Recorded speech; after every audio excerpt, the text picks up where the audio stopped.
Hello friends, hi, I'm Dr. Shonali Chandra. Welcome back to the Back to Basics series on our YouTube channel Medicine Decoded. Now, today in this video, I want to ask you a question. How does one survive in severe anemia, severe chronic anemia? Now, let me give you a little bit of perspective. Now, we all have seen patients in our casualties or emergencies. I mean, it could be a trauma patient, it could be a ruptured ectopic patient, where there is sudden acute severe blood loss, right? The patient goes into hypovolemic shock, depending amount of the amount of blood loss. The patient becomes hypoxic immediately because obviously blood is, the hemoglobin in the blood is the oxygen carrying molecule there. But we have seen patients of severe chronic anemia as well. And remember, sometimes we are in our, antenatal OPDs, and you can see a patient who is, let's say, a multiparous woman or a construction laborer, worker, somebody from a lower socioeconomic strata, and you look at her, she's extremely pale, but she's talking to you fine. I mean, she's not breathless at rest, she is not tachypnic at rest, so she's looking fine as of now. She's slightly puffy and edematous, but nonetheless she is surviving, making it through. She is not into cardiac failure as of now, neither is she hypoxic. And you check her hemoglobin, and I've seen patients with hemoglobin of 2 gram per deciliter, 3 gram per deciliter, and are amazed how they are surviving. It's like they're standing just right at the edge of a cliff. You see, just right at the edge of the cliff, from which a little push could just throw them away into the gorge or into the deep down into the valley of decompensation. So let us answer this question, that how our bad body manages us to survive. So the thing about all of this is maintaining oxygen delivery to the tissues. Right? Now, obviously, oxygen delivery to the tissues will depend on a number of factors. Obviously, it will depend upon the air we breathe, the oxygen in the air, right? So altitude will play a place. The lungs are the place where oxygenation of blood will take place, and carbon dioxide will be eliminated from the blood, oxygen will be taken in. So you'll have a proper functioning lungs. From the lungs, there has to be a heart which is a nicely pumping blood, so well functioning heart. The cardiac output is the measure of the pumping capacity of the heart. So the heart is going to pump blood into the peripheries, right? And in the peripheries, it will be delivered to the tissues. Now, it will also depend upon whether the tissues are ready to receive that blood or not. What is the local state of the capillaries in the tissues? Are they vasoconstricted, right? Or are they vasodilated to allow for the blood to flow unimpeded in the capillary system? So yes, tissue capillaries and their resistance will also affect the oxygen delivery to the tissues.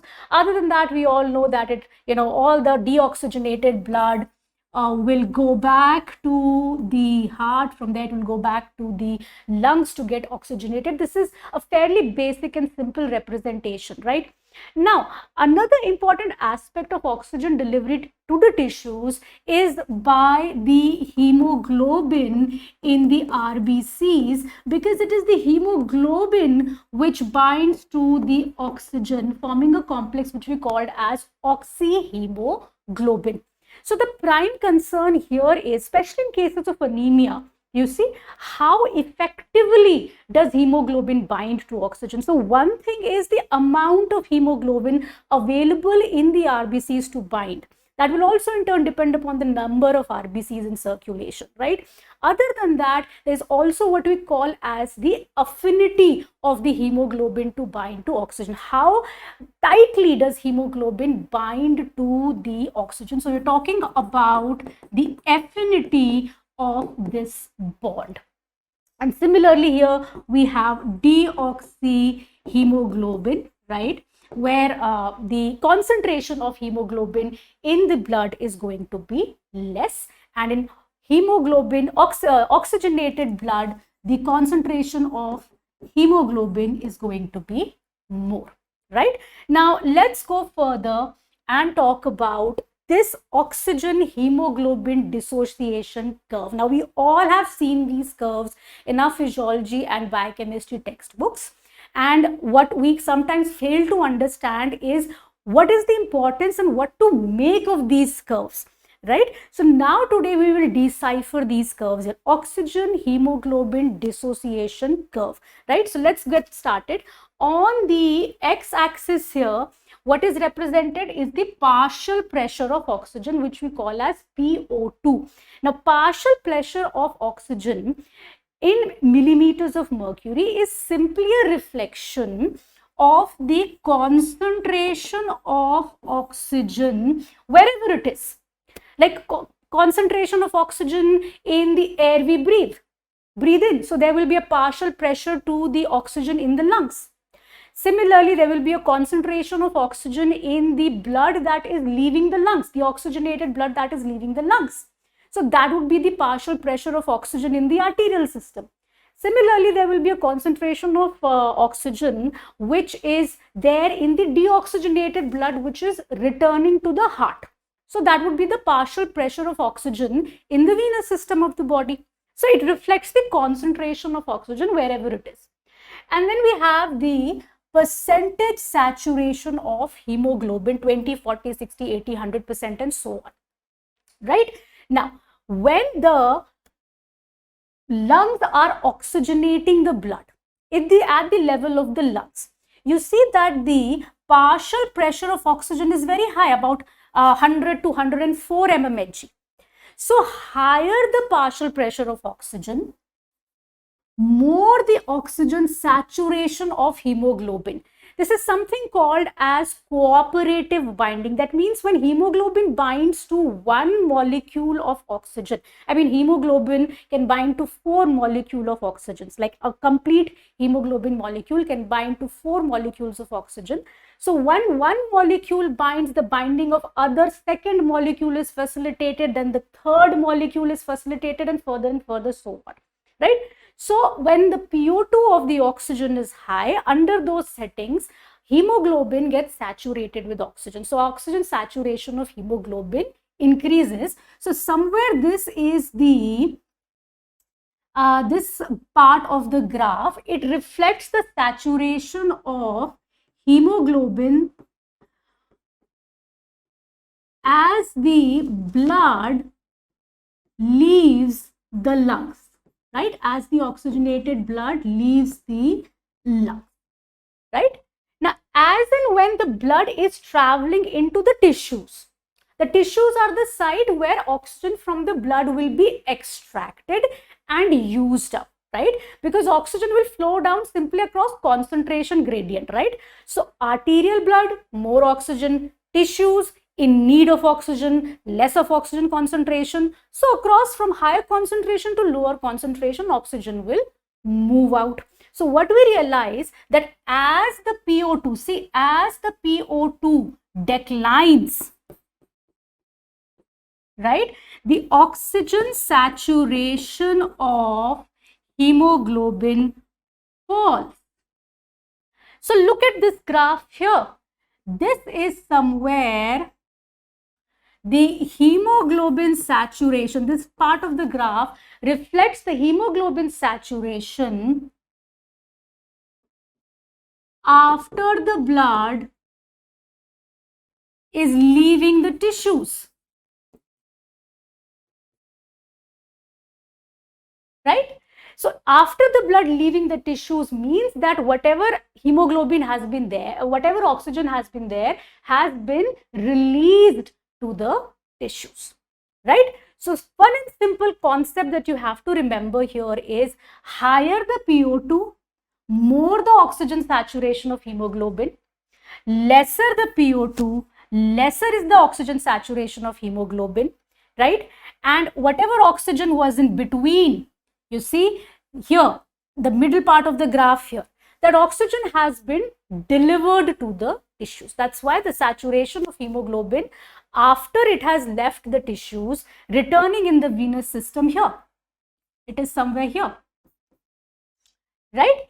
Now, let's go on further. Once we have understood this graph, let's see what happens at the tissue level. Okay? So, the hemoglobin, I told you, is bound to oxygen, and the carbon dioxide is now bound to, mainly transported in the plasma in the form of bicarbonate ions. Now, at the level of the tissues, you see, the tissues are using oxygen up, right? So, the oxygen is consumed at the tissue level, right? So, oxygen moves in, right? Sorry, oxygen is, oxygen is delivered to the tissues and carbon dioxide is taken up by the blood, plain and simple. So the carbon dioxide content of the blood increases, right? Now again, concentration, similarly, so we have PCO2, right? The carbon dioxide content or the carbon dioxide concentration will be reflected by the PCO2. So the PCO2 of the blood returning from the tissues is going to increase. The pH, because of active metabolism here at the level of the tissues, the pH falls. The temperature rises because of metabolism. And all of the things, all of these things, operating at the tissue level, they shift this hemoglobin dissociation curve to the right. That is what important things you have to remember. So they shift the hemoglobin dissociation curve to the right. So this is the new curve here on the right. So this is the right shift. What does this right shift actually means? Look at it here. If this is the, let's say 40 mm Hg, if this is the PO2 of venous blood, the blood returning from the tissues, right? Now, let's say what was the hemoglobin dissociation curve here, the previous one. Let us just take it upwards. And this was the percentage of oxygen saturation at the same level of PO2 in the venous blood. Now, when the curve has shifted to the right, here, this is the oxygen saturation of hemoglobin when the curve has shifted to the right, and you can see that it is lower. Oxygen saturation of hemoglobin at the same level of PO2 when the curve shifts right is lower, right? So what has happened? There is an extra unloading of oxygen to the tissues, because if the oxygen saturation is lower, then where has that extra oxygen gone? So when the curve shifts to the right, what does it actually means? It plain and simply means that more oxygen will be delivered to the tissues. So one reason why oxygen is being delivered to the tissues, and which is a very, very important and the most important reason, is this, that the PO2 falls at the level of the tissues. That's why hemoglobin is delivered to the tissues, right? And the other reason why oxygen is being delivered to the tissues is because of this right shift that operates at the level of the tissues, which causes an extra delivery or extra unloading of oxygen to the tissues to the tune of about 1 to 2%. So two basics we have cleared so far, all right, and we've realized and understood what this right shift actually means. Now let us focus on what changes in anemia. Now, first of all, we should answer what is so unique about the red blood cells in our body.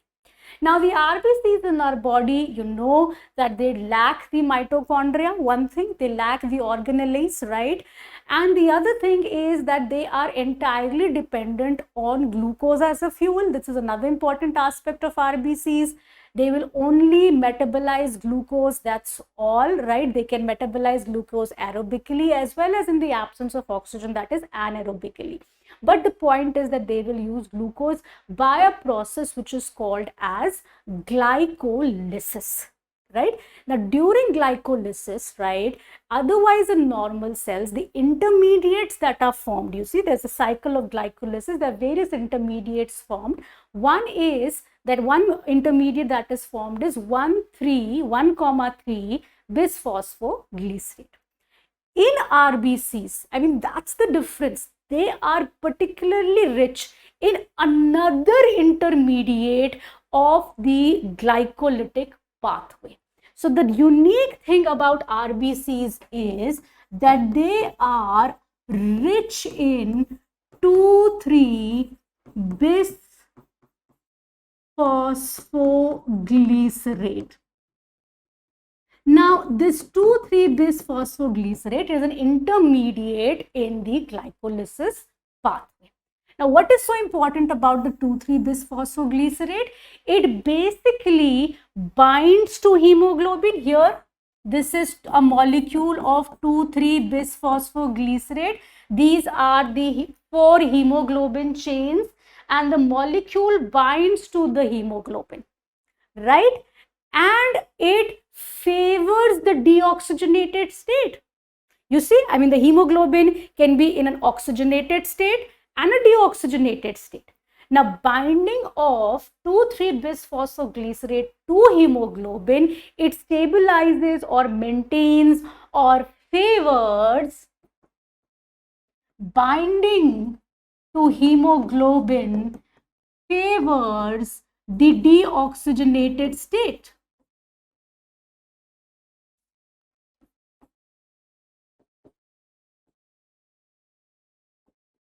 Now, what does that mean? That means if the hemoglobin is deoxygenated, that means the affinity for oxygen is less, isn't it? The affinity or the tightness of binding to oxygen is less, is decreased. And if the oxygen is not tightly binding to hemoglobin, that means it is being released to the tissues. So, oxygen delivery to the tissues is increased. This is what is unique about RBCs, right? Now, anemia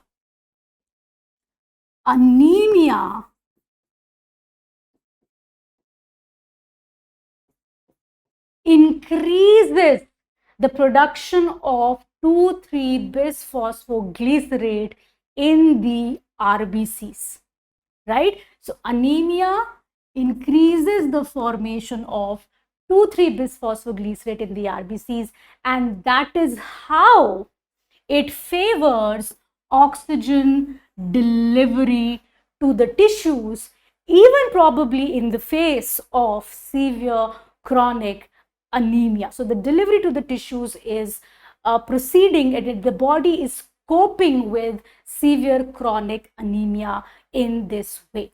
To be able to make sense of all this, like I said, you have to go back to basics and understand what is oxygen hemoglobin binding all about, what is that curve all about, what is that dissociation curve, what does it tell you. Once you know that, then only you can understand how anemia alters that oxygen hemoglobin dissociation curve, right? So binding with 2,3-bisphosphoglycerate is also going to curve the shift to the right at the tissue level. So going to the right, shifting to the right means right things are happening. What is the right thing? The right thing that is happening is oxygen is being delivered to the tissues. Now, moving on further, to finish it all, let us just see this graph here and understand what I mean to tell you. X-axis represents the partial pressure of oxygen, the concentration of oxygen, reflecting the concentration of oxygen, and the y-axis represents the blood oxygen content in milliliters per deciliter. Now this graph, now you all recognize this, okay? This is the oxygen hemoglobin dissociation curve when the hemoglobin in the body is normal, let's say 14 gram per deciliter, okay? Now let us appreciate what happens in case of chronic severe anemia. This is what the graph will be like. This will be oxygen hemoglobin dissociation curve with chronic severe anemia, let's say at an HB of 7 gram per deciliter example. This is just an arbitrary figure to show you a hemoglobin that is too less, and we realize that the curve has shifted to the right. Right? What does that mean? You see, the absolute blood oxygen content in a case of chronic severe anemia has reduced. Right? You can see it has reduced. Right? But what happens at the tissue level? Look at this. What happens at the tissue level in both the circumstances is that there is a shifting of the curve to the right, promoting the oxygen delivery to the tissues. Right? So it is like the body is compensating, living with chronic severe anemia, maintaining the oxygen delivery to the tissues in the face of, chronic severe anemia and too less of hemoglobin. So it's like standing on the edge of the cliff, and one push and this compensation is going to fall apart. Like, for example, if they start having tachycardia, right? Like we talked about how in the beginning there are many factors. We talked about how in the beginning there are many factors which control the oxygen delivery to the tissues. So we've talked about this oxygen hemoglobin binding in detail, but other than that, yes, the pumping capacity of the heart itself, the lungs, the air we breathe and everything. So you take these patients to let's say hills, the Ladakh, I mean, places where the oxygen level in the air are lower, they'll get decompensated, right? The moment they have, let's say, they also have chronic lung illness, they'll get decompensated. Let's say they have tachycardia, right? They have tachycardia because of any reason, because of infection, because of fever, they'll get decompensated. They'll end up in heart failure. Their heart will not be able to cope because it is already pumping too hard. It is already pumping too hard, right? So these people who are just maintaining their oxygen delivery to the tissues can get decompensated whenever their body is put to stress. So I hope we are learning the importance of going back to basics each time we encounter a clinical scenario. Right? Going back to basics mean that there are things we've studied in anatomy, in physiology, in biochemistry, which probably did not make sense right at the time because it becomes too theoretical, right? But you have to understand that those theoretical concepts have a bearing of how we see our patients, or how, for that matter, we see our own body works. So thank you so much, guys, and I hope you like this video.